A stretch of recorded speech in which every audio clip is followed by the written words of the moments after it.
Très heureux de vous retrouver pour ce nouveau numéro de votre émission Le Débrief sur Média. Merci de nous rester fidèles. Dans le combat pour la promotion des droits des femmes, les outils numériques y jouent un rôle essentiel, mais peuvent aussi constituer un couteau à double tranchant. En effet, ces réseaux sociaux peuvent faciliter le plaidoyer, la mobilisation, la sensibilisation, tout en constituant également un moyen de harcèlement à l'encontre des femmes, d'où la nécessité de maîtriser ces outils afin d'en faire un meilleur usage. Comment faire de ces réseaux sociaux des amplificateurs des voix féminines? Comment la maîtrise de ces outils numériques peut faciliter la participation des femmes à la paix et à la sécurité? Le développement en première partie du débrief.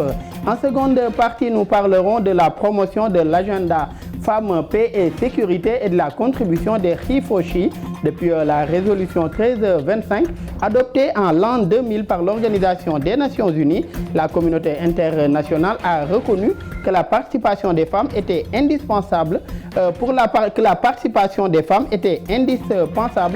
maintien de la paix ainsi que la résolution des conflits. C'est ainsi que l'agenda Femmes, Paix et Sécurité promeut cette participation effective des femmes dans la prévention, également dans la participation effective, la consolidation de la paix et la protection des droits des femmes.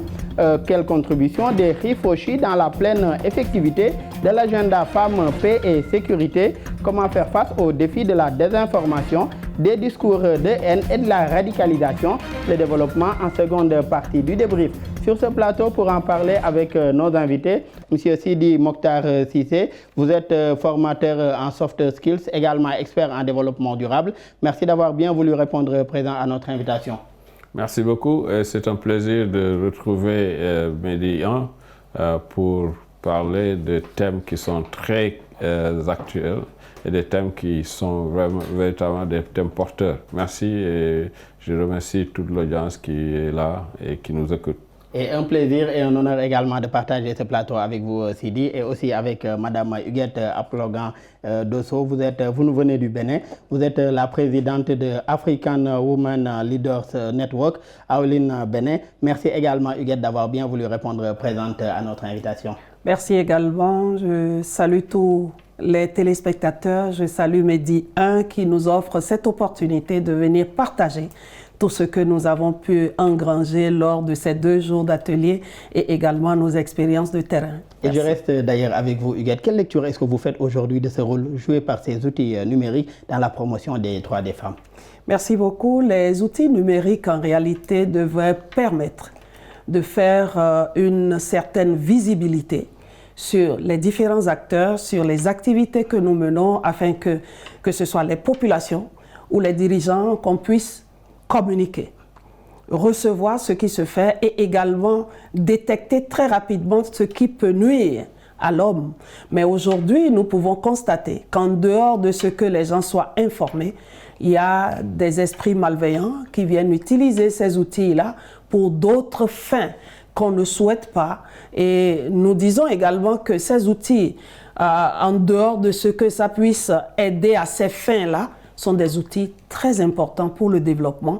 Et tant que nous travaillons, tant que nous défendons, tant que nous promouvons, les populations doivent savoir que nous sommes en train de le faire, tant pour elles, et les dirigeants également doivent savoir que les organisations de la société civile, que ce soit dans les zones rurales ou dans les régions périphériques, que nous faisons de très bonnes actions et que ces actions sont relayées sur les réseaux sociaux. Et justement, j'aimerais qu'on reste sur ce point.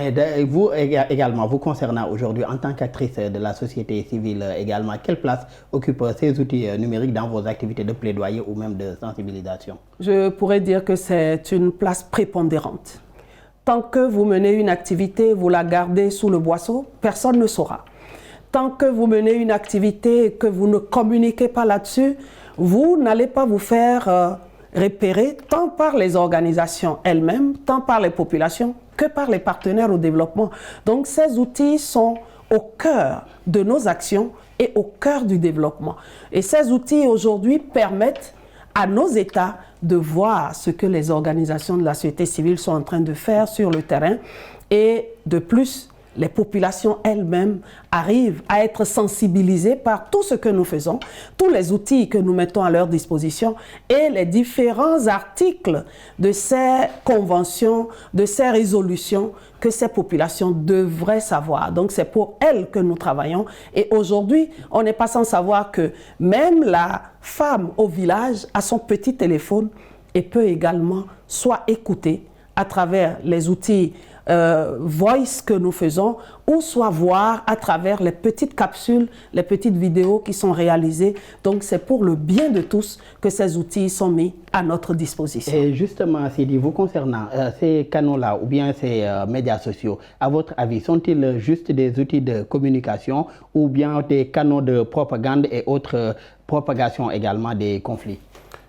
Ces outils servent à la fois aux femmes et aux organisations qui travaillent sur la question de la femme et de la promotion des droits humains et des droits des femmes. Et ils servent aussi à ceux qui sont contre ou bien qui essaient d'instaurer quelque chose aux détracteurs de ces organisateurs et autres personnes. Parce que ce qui se passe, c'est que ces outils, on les utilise, on est en phase, on ne les utilise pas, on est en retard par rapport à la population elle-même, par rapport à la cible. Parce que cette cible, comme l'a dit Mme Huguette, cette cible est déjà en plein dans ces outils et l'utilise. Maintenant, si nous les utilisons, c'est là où les usagers vont savoir que ces outils-là, ce n'est pas pour s'amuser seulement. Ces outils sont des outils qui sont essentiels pour notre propre développement et pour notre propre éducation. Et c'est ça le rôle des organisations, contribuer à l'éducation des cibles à travers ces outils-là. Ils doivent en faire des outils d'éducation, de plaidoyer et de sensibilisation. Mais ces médias sociaux-là, est-ce que cela ne constitue pas également, Sidi, comme je le disais tout à l'heure, des couteaux à double tranchant, puisque ce sont les mêmes outils qui sont aussi utilisés par des harceleurs, des hackers et autres personnes malveillantes? Mais tout à fait, c'est vrai, et que c'est là où le danger est, et c'est là où on peut... je vois par exemple des hommes qui disent à leurs femmes, il n'est pas question que vous utilisiez ces outils, parce qu'ils voient ce côté mal-là, et c'est vrai. Alors là, qu'est-ce qu'on peut y faire? C'est éduquer les usagers à l'utilisation de ces outils-là et les alerter sur comment ils peuvent se faire mal eux-mêmes. Parce que ces populations se font mal en utilisant mal ces outils. Ou, par exemple, quand on prend un exemple, le groupe WhatsApp, l'outil WhatsApp, c'est un excellent outil, mais aussi c'est un excellent outil pour les arnaqueurs, parce qu'ils savent que c'est ça que les femmes utilisent et qu'ils ont l'habitude de voir et de se faire voir, etc. Ils cliquent sans savoir. Et c'est là où ils cliquent et pénètrent ton téléphone et ont accès à tout ce dont ils ont besoin. Et même un excellent outil pour la propagation des fake news et autres fausses informations. Tout à fait. C'est ce que je voulais dire. Il y a un atelier où on parlait de ça. Je dis, le fait même de cliquer sur un lien permet d'aller sur ton compte, permet d'aller sur tous tes contacts. Mais permet d'avoir, on l'appelle d'ailleurs, le phishing. Ok, et permet d'avoir accès à tes images. Et avec l'IA, je peux utiliser ton image et te faire dire ce que tu ne veux pas dire, te faire même faire des choses qui ne sont pas de toi, que toi.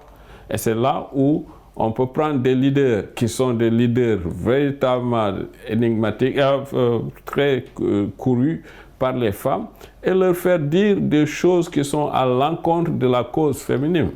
Et ça, on le voit, et c'est dommage, mais il faudrait absolument utiliser les outils, mais tout en formant, c'est essentiel, formant les usagers à l'usage de ces outils. Et je vous interpellerai tout à l'heure sur ce point pour qu'on en développe davantage. Mais il y a un autre point important que vous avez abordé, et j'aimerais rebondir là-dessus avec Huguette, c'est la question de l'IA, l'intelligence artificielle.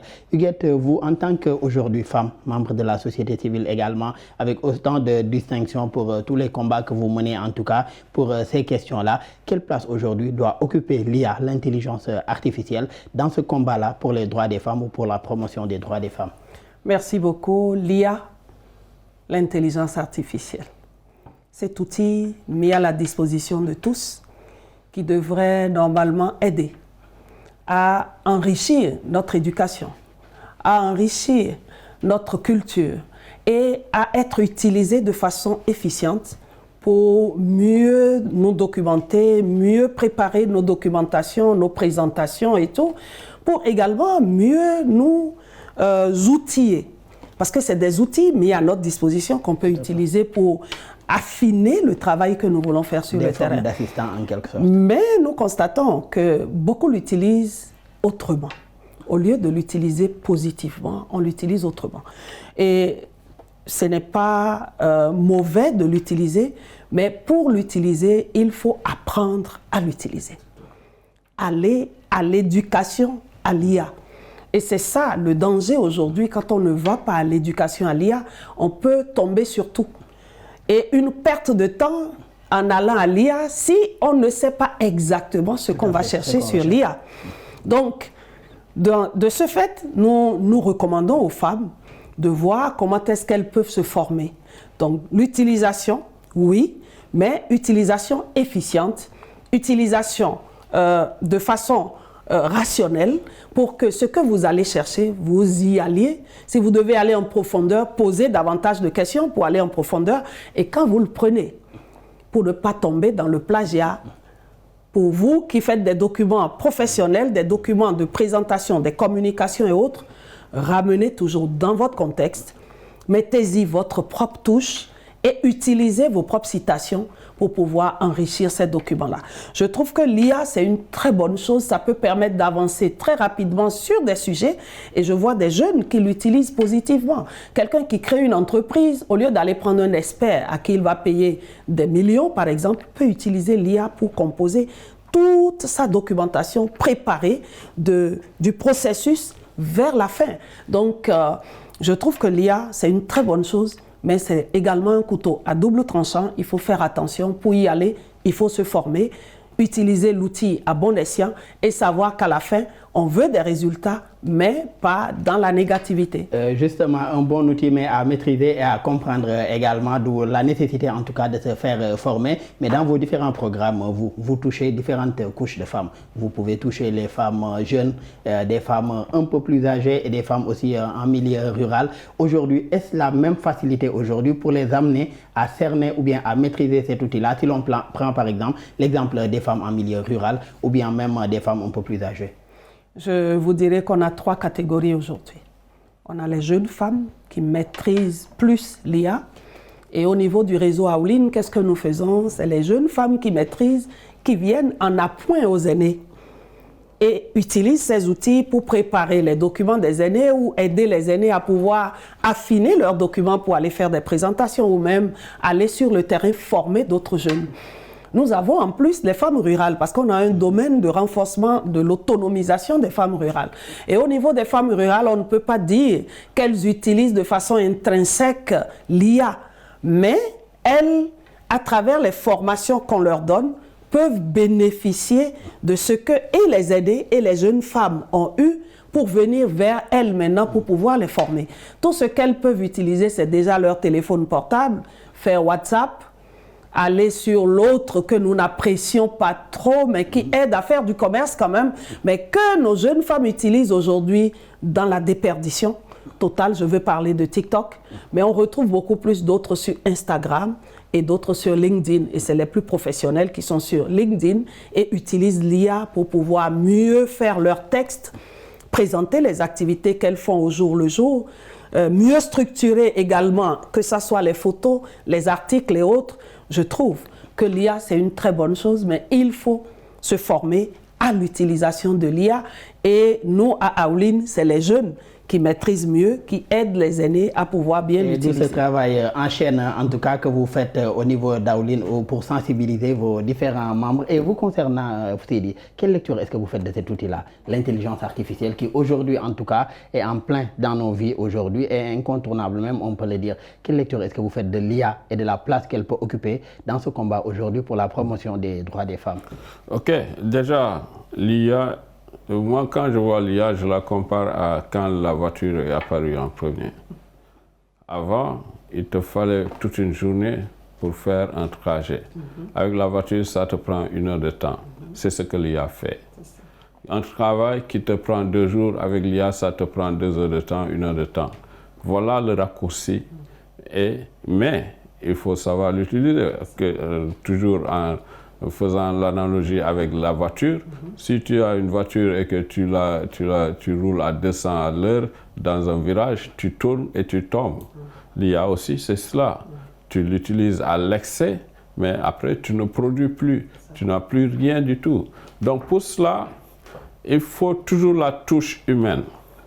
Et surtout la sensibilité humaine. Revenant sur la question de la cause de la femme, les droits de la femme, mais c'est moi qui amène ça dans l'IA. C'est ce que je voudrais. Mais si je laisse l'IA seulement, il va me donner toute une série d'informations. Va être dans des généralités. Ouais, dans l'intérêt de maîtriser les prompts aujourd'hui, c'est-à-dire quoi demander, les comment prompts, demander c'est ça. Et surtout, je dois dire, mais ce n'est pas seulement les prompts. Parce que l'IA, on peut l'utiliser à longueur de journée. Mais il n'a pas l'intelligence de dire, quand tu as un prompt, de voir c'est sur quoi. Parce que tu lui as donné trop d'informations. Il va la chercher et te ramasser tout et te donne. Et là, tu te retrouves avec un document qui n'a aucun sens du tout. Et tu vas devoir refaire un travail. C'est pourquoi les prompts sont importants. Donc, l'utilisation de cette IA-là. Mais encore une fois, je reviens sur la touche humaine. Ça, c'est important. Mais je suis anglais, je traduis beaucoup en anglais. Mais si je donne à l'IA, il me traduit. Mais il ne me traduit pas avec la culture. Tout à fait. Et c'est moi qui relis le texte et je dis, ce mot-là n'a aucun sens pour un Sénégalais ou pour un Américain. Donc je vais devoir, moi, amener ma connaissance par rapport à ça. D'où ne pas se fier seulement à l'IA, mais de faire le travail en amont et en aval. D'où cet appel que vous aviez lancé tout à l'heure, à savoir la nécessité aujourd'hui de cette utilisation, de cette éducation plutôt, à l'usage aujourd'hui des outils numériques, que ce soit l'IA ou bien même les médias sociaux. Vous aviez commencé à développer tout à l'heure. Là, j'aimerais qu'on approfondisse davantage. Est-ce que cela n'appelle pas également à aller aujourd'hui vers une éducation à l'usage des outils numériques et autres intelligences artificielles? Enfin, je vais te surprendre parce que pour moi, ça doit commencer dès l'école. Tu vois, dans le système éducatif aujourd'hui, on interdit l'usage de l'IA. On ne prépare pas l'enfant ou le jeune adulte à intégrer la vie professionnelle avec tous les outils dont il a besoin. Ça commence à cette étape-là. Prenons un exemple. Au début, il y a des années, on introduisait l'utilisation de la calculatrice. Mais après, on s'est rendu compte que ça permettait à l'élève d'être beaucoup plus performant, efficient.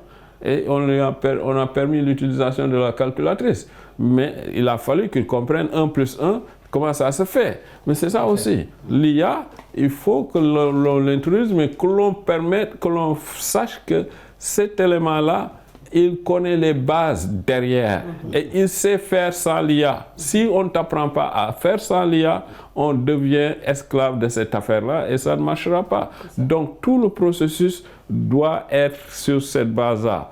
Connaître d'abord soi-même ce que l'on veut et qu'est-ce que c'est, et après utiliser l'IA comme un outil et le manipuler, parce que c'est le propre mot, manipuler pour qu'il te donne ce que tu veux.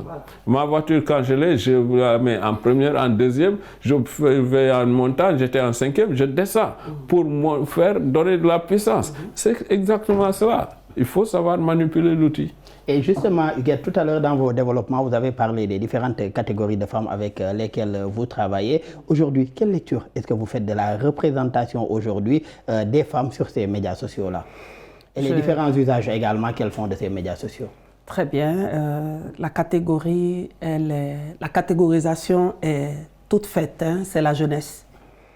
La jeunesse entre 18, déjà à bas âge, mais interdit à l'école pour le moment. L'adolescence jusqu'à 35 ans déjà, 40, 50 ans, vous les retrouvez très actives là-dessus. Les aînés, 55, 60, c'est vrai, il y en a qui ont été à l'école de l'IA, qui ont appris à l'utiliser parce que leur métier les amène à l'utilisation de l'IA. Mais la grande majorité ne comprend pas encore en dehors de l'utilisation des réseaux sociaux et ne comprennent pas encore qu'il faut aller à l'école de l'IA. C'est vrai, beaucoup. Et même sur nos téléphones aujourd'hui, on constate que les outils nous sont donnés directement. Vous avez l'icône qui vous vient naturellement parce qu'eux aussi ils sont dans le perpétuel renouvellement de leurs outils. Et vous voyez que ça apparaît et vous êtes appelé à l'utiliser. Mais comment est-ce qu'on l'utilise quand on lance une information et qu'on reçoit un flot de réponses? Comment est-ce qu'on trie? Comment est-ce qu'on se l'approprie? Là également, il faut aller à la sensibilisation, il faut aller à l'éducation pour que les aînés comprennent que pour l'utiliser, il y a une façon de le faire et il y a également une certaine appropriation qui doit se faire. Et dans le cadre de cette appropriation, selon vous, quel rôle jouent ces médias sociaux dans la promotion et l'égalité de genre? Je pourrais dire que ces médias sociaux sont très importants dans la promotion, surtout mettre en exergue ces différentes lois, ces différentes conventions et en dehors de cela, les cas pratiques qui sont sur le terrain que nous retrouvons. C'est avec les réseaux sociaux qu'on arrive à détecter que telle femme a subi telle violence dans telle localité ou telle autre localité. S'il n'y avait pas ça, on ne pouvait pas le savoir. Avant, on pouvait battre les femmes sans que personne ne sache, mais aujourd'hui, elle finit d'être battue, elle prend tout de suite une photo des séquelles qu'elle a, elle poste, même l'image seule suffit pour que tout le monde commence à se révolter et se demander ben, où est-ce que ça se passe. Et tout de suite, on arrive à repérer et on cherche le monsieur. Je pourrais donner le cas de mon pays, par exemple, aujourd'hui avec l'Institut national de la femme, où cet institut peut ester en justice devant la cour de répression. Aujourd'hui, les hommes qui battent leurs femmes sont emprisonnés, tout simplement jugés déjà. Dès qu'on vous repère, on vous amène devant le procureur de la République, vous répondez de vos actes et les peines sont données, les gens croupissent en prison aujourd'hui. Donc on ne le souhaite pas pour nos hommes, il faut de la maîtrise et c'est pour ça que nous disons la positivité dans tout. Même si vous devez aller à la main, essayez de vous maîtriser, essayez de voir que la femme que vous avez à vos côtés, c'est la compagne qui devrait vous aider. Même s'il y a des prises de bec, revenez à vous. L'exemple que vous avez donné au Bénin, en tout cas, est un très beau modèle dans le cadre de la promotion des droits des femmes et également même de cette égalité, en tout cas, de genre qui est aujourd'hui nécessaire dans le monde dans lequel nous vivons, puisqu'on ne peut pas aujourd'hui mettre de côté une grande frange, voire même la frange la plus importante aujourd'hui de la population mondiale. En seconde partie du débrief, il sera question aujourd'hui de parler de l'agenda Femmes, Paix et Sécurité et quelle contribution aujourd'hui de HeForShe dans l'atteinte ou l'effectivité de cet agenda Femmes, Paix et Sécurité. Et c'est tout de suite.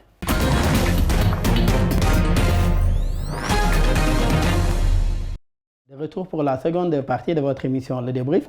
Sidi, quelle lecture est-ce que vous faites de la participation des femmes dans l'établissement et le maintien de la paix, surtout dans le cadre de l'agenda Femmes, Paix et Sécurité? Bon, il faut reconnaître qu'il y a déjà les résolutions qui ont été très cruciaux dans l'avancement de la question des femmes, et surtout les femmes, leur participation et leur implication effective dans la résolution des conflits. Et c'était très important et les femmes ont pris en main cette question. Il y a une conférence où je disais que les femmes ont fait un excellent travail en diffusant et en faisant connaître ces outils-là qui sont les résolutions. Et que je pariais que dans la salle, les hommes qui sont là, nous étions 5, il n'y en a pas 2 qui connaissent ces résolutions. Et c'est ça la vérité. C'est ça qui va enclencher sur le HeForShe.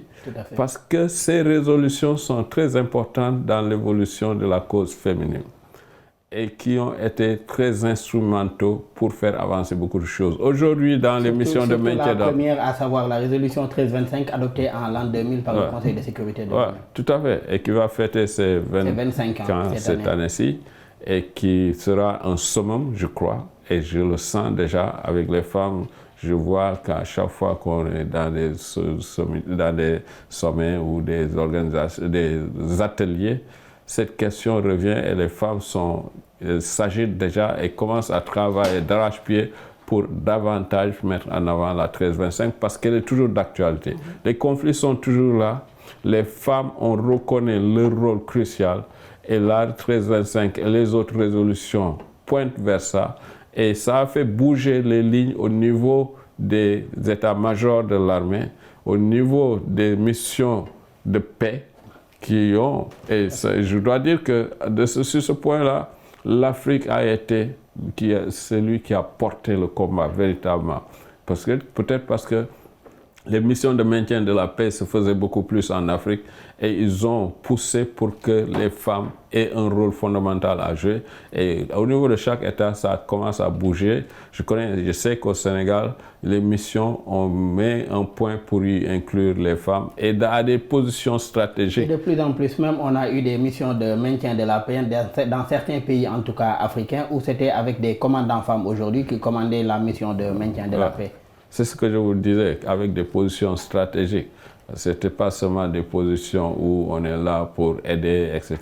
Mais c'est au niveau de prise de décision, au niveau de là où ça bouge, et les femmes commencent à être présentes. C'est à saluer, ce n'est pas suffisant quand même. Et sur ce point-là, Sidi l'a dit, c'est à saluer, ce n'est pas suffisant. Vous concernant Huguette, qu'est-ce que vous notez ou bien quelles avancées notez-vous aujourd'hui? Il le rappelait tout à l'heure, l'an 2000, l'an 2025, 25 ans aujourd'hui de l'adoption de cette résolution 1325. Quelles avancées notez-vous aujourd'hui, surtout dans l'effectivité de la participation des femmes dans le maintien de la paix, la résolution des conflits? Merci beaucoup pour cette belle question. 2000-2025. Plusieurs États, très rapidement, ont mis en place des plans d'action. Des plans d'action qui n'ont pas eu de financement pour que les actions de terrain puissent se mener.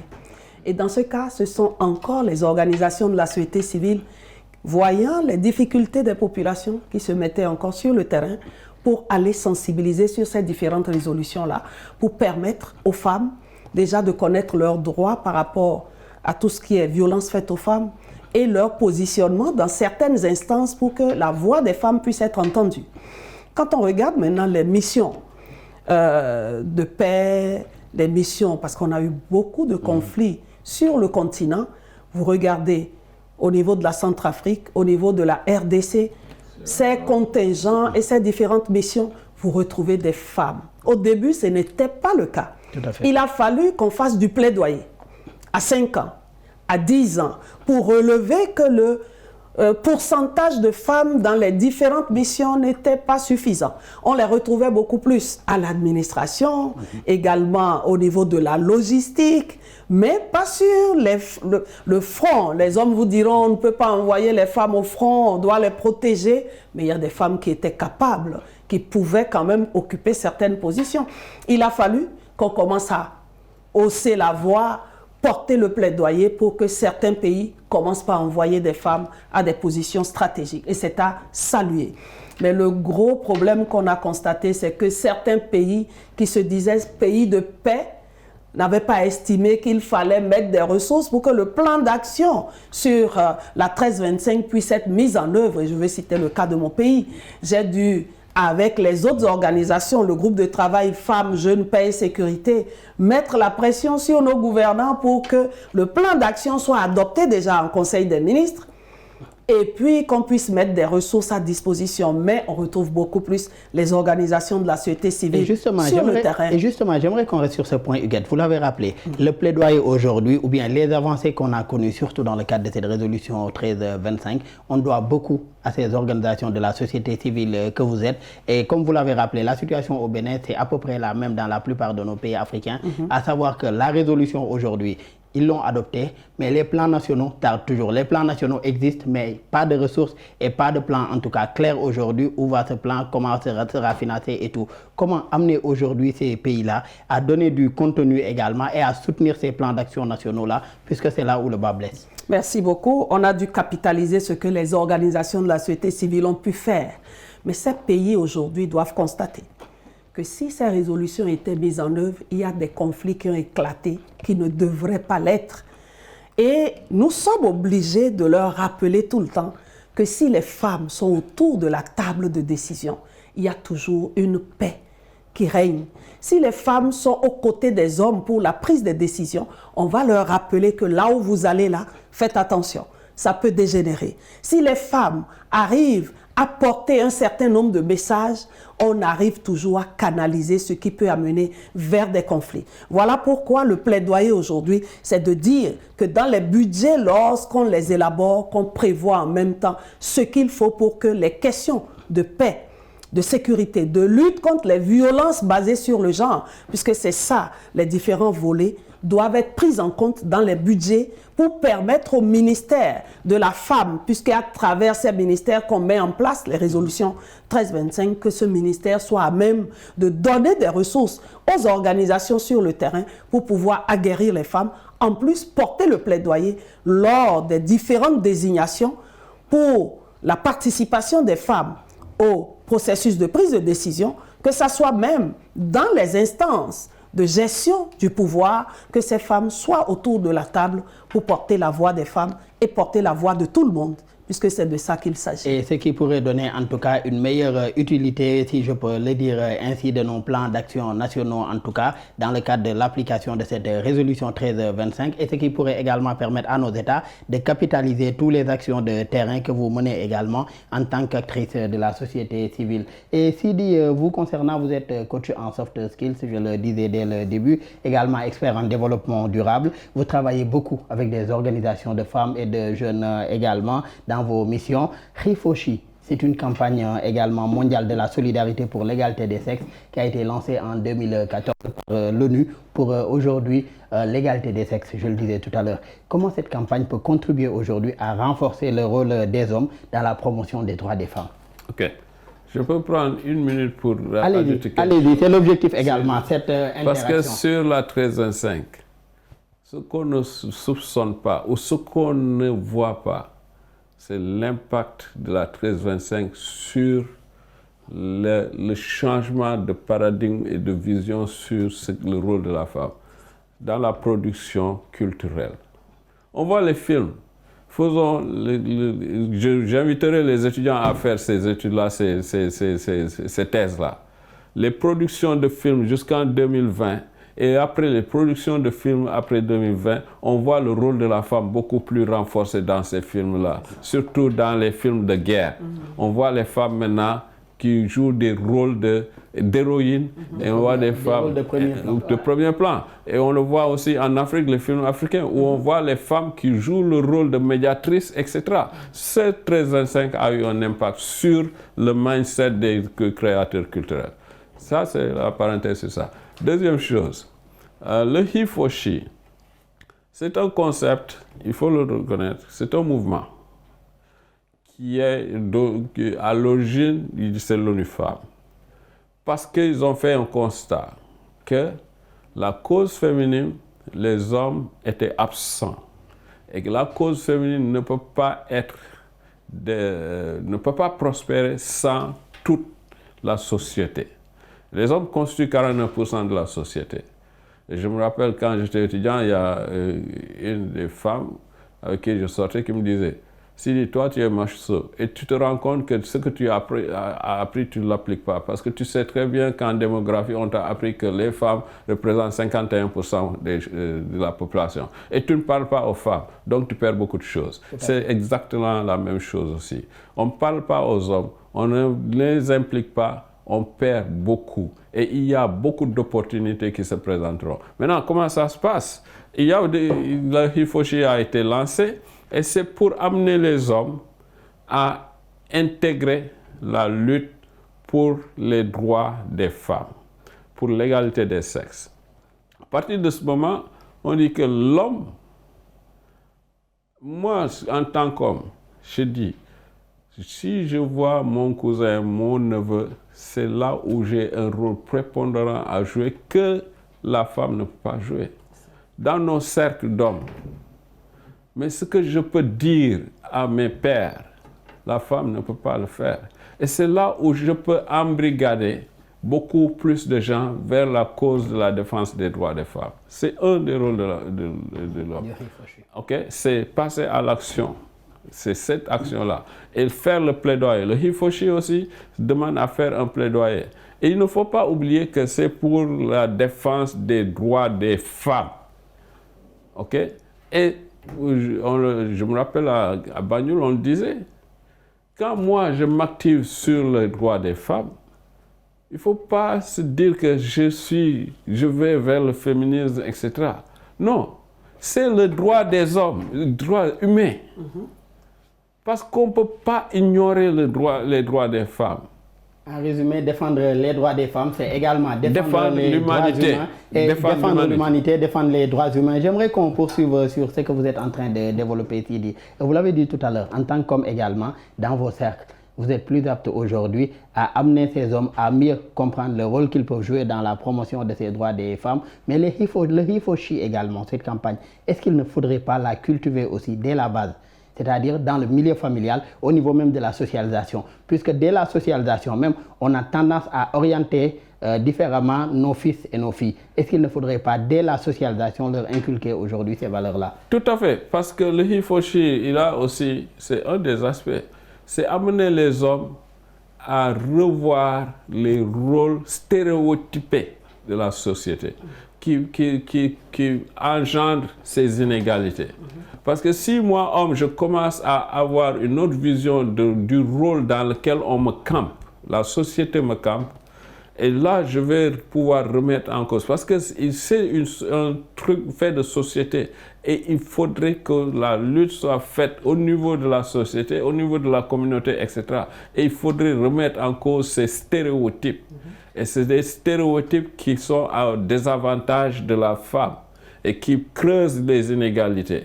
À partir de ce moment, faire ce travail-là dès le bas âge par les hommes. Moi, c'est l'homme qui doit éduquer son fils pour que, et pas seulement l'homme, mais la femme aussi. Dans toutes mes campagnes, je dis aux femmes, ne vous cantonnez pas à éduquer vos filles seulement, mais éduquez vos fils à avoir un regard différent sur leurs sœurs. Et ça, c'est important. Mais si l'homme contribue aussi en ça, parce que l'homme est éducateur en même temps, même s'il ne le joue pas tout le temps, mais il doit jouer ce rôle-là fondamental envers ses enfants, femmes, filles et garçons. Donc dès le bas âge aujourd'hui, les filles en tout cas comme les fils également, on doit leur inculquer ces valeurs-là aujourd'hui de Hifoshi pour avoir un regard différent également dans le cadre aujourd'hui de cette égalité des genres. Et Huguette, quelle contribution des membres de la société civile, en tout cas que vous représentez, dans l'effectivité de cet agenda Femmes, Paix et Sécurité? Je vous remercie. Hifoshi. Quelle contribution des membres de la société civile? Je pourrais vous dire que ce mouvement a, depuis 2021, un bras armé. C'est ce concept qui a été créé de la masculinité positive. Et j'aimerais juste, excusez-moi, avant que vous ne poursuiviez, j'aimerais juste faire une petite précision. Il s'agit de deux mouvements distincts aujourd'hui, deux campagnes des Nations Unies distinctes. La campagne Hifoshi et l'agenda également Femmes, Paix et Sécurité dans le cadre aujourd'hui de la résolution 1325, mais qui se rejoignent quand même dans le cadre de la promotion de l'égalité des sexes. Complémentarité. Tout à fait. Hifoshi, M. Sidi l'a très bien expliqué et donné des exemples palpables. Aujourd'hui, si le mouvement ne prend pas encore, c'est parce que pendant longtemps, on a cru que c'est les femmes qui doivent aller parler aux hommes. Le plaidoyer va se faire, mais il y a une catégorie de femmes qui peut aborder une catégorie d'hommes. Mais si on arrive à former, à sensibiliser un certain nombre, ils peuvent maintenant, entre pairs, porter le plaidoyer et travailler de façon efficiente. Et qu'est-ce que nous avons fait? À travers le concept maintenant de la masculinité positive, nous avons pu toucher un certain nombre qui étaient déjà sensibles genre et on leur a dit, dites-nous exactement ce que nous pouvons faire pour que vous et nous maintenant allions parler à vos pairs pour que le mouvement puisse prendre. Et c'est comme ça qu'à Kinshasa en 2021, le mouvement a débarré avec le président Tshisekedi, qui a passé la main au président Macky Sall. Donc en 2022, ici en novembre, nous étions à Diomandé, c'est bien ça, hein? Diomniadio. Diomniadio. Et tous les deux présidents nommés ambassadeurs voilà, pour la masculinité positive. Et eux, ils ont passé la main au président Denis Sassou Nguesso. Donc en 2023, on s'est retrouvés à Brazzaville pour pouvoir porter toujours la masculinité positive. Et qu'est-ce qui se fait en ce temps-là? Les femmes leaders, à sa tête, Mme Ellen Johnson Sirleaf, qui est la marraine de Aoulin, ont pu dire au chef d'État ce que vous devrez faire. Faites-le et dites aux hommes, qu'ils soient politiques de l'administration ou même encadrant les femmes ou les populations, qu'ils doivent suivre votre exemple parce que vous êtes en train de montrer ce qu'il faut pour que l'homme soit tendre désormais vis-à-vis de la femme, qu'au milieu politique, qu'on ne puisse pas non seulement les reléguer au dernier plan, mais leur donner la place qu'il faut. Mais nous disons nous-mêmes, dans ce cadre-là, aux femmes, que vous ne deviez pas attendre pour qu'on vienne vous tenir la main. Militez comme cela se doit, montrez vos compétences, vos capacités, pour qu'au moment opportun, à désigner, qu'on puisse dire, ben, Fatimata, elle est capable, elle peut le faire, donc on peut la positionner là. Et c'est là où nous donnons également la possibilité au He4She de dire que si elle est capable, si on la voit faire et qu'elle arrive à démontrer un certain nombre de positivité ou d'actions concrètes sur le terrain, on peut la positionner facilement. Donc c'est là où la masculinité positive et la féminité positive retrouvent leur point de jonction où nous, les femmes, nous sensibilisons les femmes à se donner plus de compétences, à travailler comme cela se doit et ne pas attendre qu'on dise il faut qu'on la mette là, mais que ses compétences et ses capacités amènent les hommes à voir que cette femme, elle le fait quand on lui confie une mission. Elle la fait non seulement bien. Et comme vous l'avez dit tout à l'heure, c'est là où aujourd'hui le He4She rejoint aujourd'hui ce She4She, voilà. Un She for All en quelque sorte. Voilà. Et j'aimerais qu'on reste avec vous, Huguette. À côté aujourd'hui de votre organisation, Aouline également, vous êtes vice-présidente du groupe de travail Femmes, Jeunes, Paix et Sécurité en Afrique de l'Ouest, l'Ouest section Bénin. Quel rôle est-ce que joue également ce groupe de travail dans la participation des femmes à la paix, à la sécurité ainsi qu'à la résolution des conflits? Je retrouve déjà, merci pour la question, les jeunes, les femmes et les partenaires au développement. Vous voyez, ça fait un maillage qui permet de rentrer dans les institutions facilement, d'obtenir des facilités par rapport à la formation. Surtout ça, nous organisons beaucoup de webinaires entre pays et des thématiques actuelles. Et même quand les conflits éclatent, on les utilise comme des cas concrets pour voir quand le conflit du Niger a éclaté, qu'est-ce qui a été fait? Un webinaire pour montrer, et c'est là où notre sœur Idé, Nafissatou, a porté la voix des jeunes femmes du Niger. Elle a été courageuse d'aller face à la junte dire que les femmes, on doit entendre leur voix.